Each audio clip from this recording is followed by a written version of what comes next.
Hello, today I want to talk to you about sustainable behavioral science and about defaults and where they're applicable in the energy industry. So the idea of defaults comes from social psychology, and this is a very famous paper by Johnson and Goldstein which showed organ donation rates in Europe. And basically, if you look at this graph, there's basically two groups of countries in Europe. There's those who donate a lot of organs and those who don't donate very much. And the reason why these two groups exist, it turns out, is just because of the default. So in both scenarios, people have forms that look like this. If you want to donate your organs, check here. If you don't want to donate your organs, check here. But in both cases, people don't check the box. But in the first case, you're not donating your organs, and in the second case, you are. So this is very influential. It's a very powerful idea that basically the person who designs the form, the person who designs, who sets that default, has the greatest amount of influence on people's eventual behavior than any other factor. And so people like to think that we're perfectly in charge of our own decisions and that every decision we make is due to our own volition. But it turns out the person who designs the choice has an enormous amount of influence on the decision that we eventually make. And we call this practice of designing choices choice architecture, and it's a very exciting and rapidly developing part of social psychology. And so I want to apply choice architecture to a sustainability context, and I'm looking at defaults as mentioned earlier, and I'm seeing how defaults can be applied to the energy industry.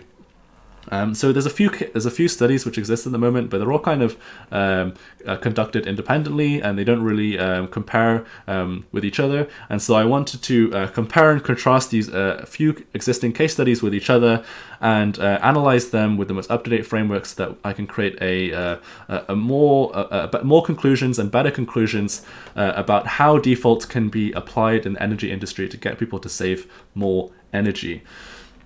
So these are the frameworks I'm looking at. This is the main one called the 3Es framework, which only became popular last year by Jacquemitz et al. In their meta-analysis. And basically, ease, endowment, and endorsement appear to be the three main channels in which defaults affect behavior. So ease is that the default is easy because it's the pre-selected option. It's the decision that requires the least effort. Endowment is because the pre-selected option becomes set as the status quo, and therefore people tend to stick with the status quo. And endorsement works because the default comes across as a recommendation by the choice architect. However, because it's a recommendation, this channel is highly mediated by trust between the decision maker and the choice architect. That's the 3Es framework. It's also important to look at the ethics of nudging, because often becomes under a lot of ethical scrutiny. So I'm going to be using the 4Good framework to analyze the ethics of default interventions in the energy industry. And this was created by Lays and Delaney and it only came out in January of this year, so it's actually very, very recent, but it's generally accepted to be a very good synthesis of the ethical debate around choice architecture. So with these two frameworks, I'm going to be looking at these 4 existing case studies which look at how to use defaults in the energy industry. The first two are looking at defaults for energy plans. So can we use a default to get people to choose a more renewable energy plan? It turns out, yes, we can. So this is a paper by Eberling and Lotz, which was conducted in Germany. And this was a checkbox which was integrated into a website, an energy supplier's website.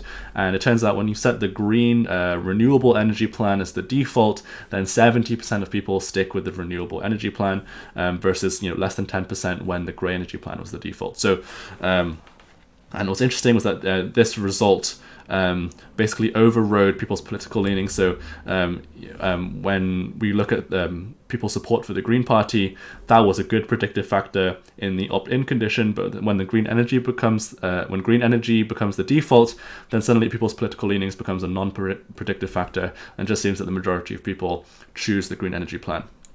So very, very powerful. Similar study by Pitch and Tsakopoulos.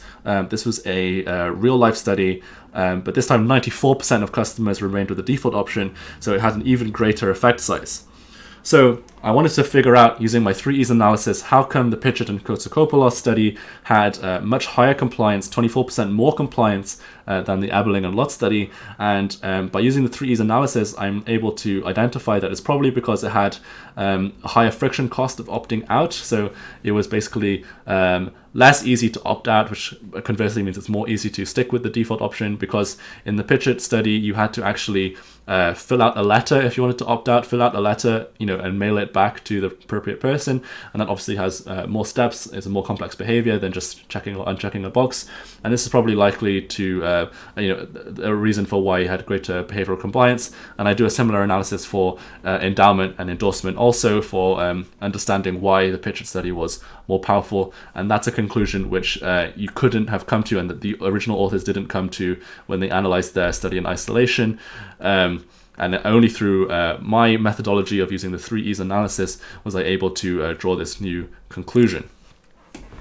I'm also analyzing the ethics of using a default in this way, and it seems fairly ethical. The main point of contention is actually respect, and that some people see defaults as kind of too much paternal influence on their decision making, and doesn't respect their freedom of choice. And so perhaps there's another way of influencing people's decision inertia that's more respectful, and that's active choice, which I'll get to in case study 4. But first, let's look at case study 3, which is looking at defaults as an energy saving potential. And here we're using defaults to set energy saving goals for people. If we set people a default goal, it turns out that they set their people who want to save energy will set their default goal 2.3% higher than those who don't have a default goal. So by using a default, we're able to get people to be more ambitious with how much energy they want to save.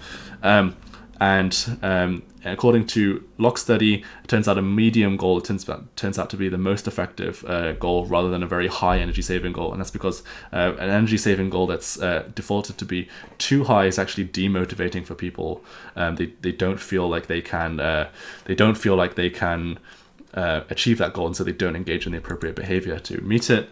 I do a 3E's analysis of this as well, about explaining how the default works and influences people, and it's a very, very ethical nudge, since the entire program is voluntary, and that all people who enrolled in the program and who were given a default did so by choice, and they were all people who wanted to save more energy.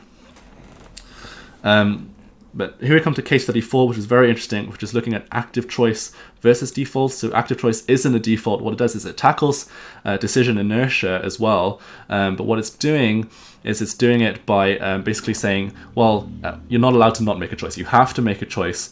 But the way that the choice is framed, so the information which is emphasized, will prime a certain set of social attitudes and norms, which will produce the desired behavioral compliance. So if you emphasize, for example, the environmental impact of people's energy decision, then they are much more likely to choose the pro-environmental choice. If we're being brutally honest, what we're doing here is we're trying to make people feel guilty for choosing a grey energy plan, and so therefore they choose the more renewable green energy plan, which is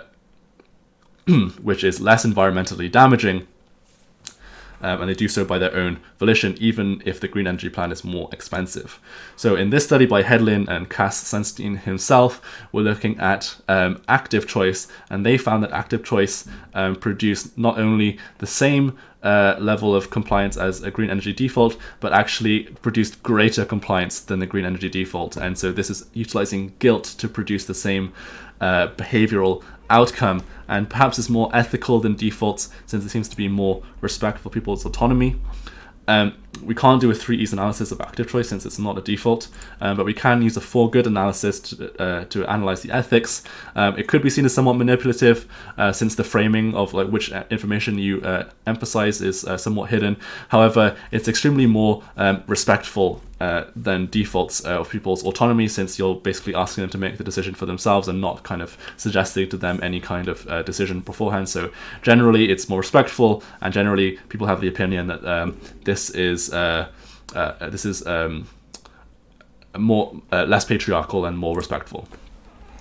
So in conclusion, Both defaults and active choice are powerful tools for shifting people's energy plan preferences. My 3Es analysis is able to explain the differences in effect sizes of different default interventions, and an active choice style architecture might be more powerful than a default and might be more ethical. And definitely defaults can be used to influence active behavior change if you use it with goal setting theory, and you can actually get people to save energy, save more energy using defaults on a day-to-day basis. All right, I know that was a lot of information, but thank you for watching my dissemination, and hope to see you soon. Bye-bye.